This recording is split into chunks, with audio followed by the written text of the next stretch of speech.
bills on top of all our other household expenses and debts. With the average Albertan carrying at least $18,000 in debt, there could be trouble ahead. So how much is too much, and where do you start? Tony Ty with how to cover your assets. I understand you have some questions about your debt. How can I help you?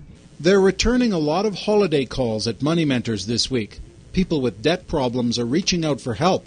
This is what we take a look at for people to help track their money. Credit counselors say it's surprising how many people don't know their own debt level and where all their money is going. You need to know what you can manage and what you can't. When you look at your budget or your spending plan and take your income minus your expenses, ideally, you want to be above zero.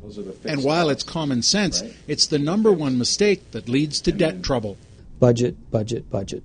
Roberto Rosati helps people in serious debt reorganize their finances. In most cases, the people who fall down don't have a spending plan.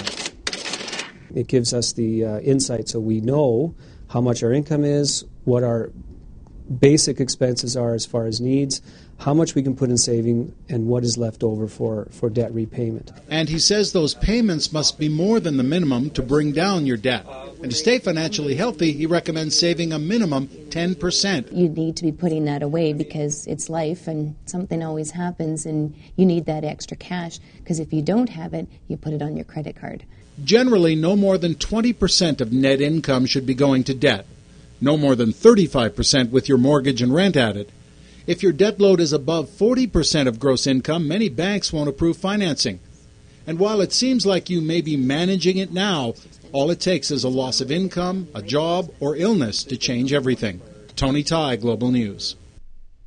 And tomorrow night in part 2 of Covering Your Assets, Tony looks at the best way to reduce debt and which debts to pay down first. Well, should you be concerned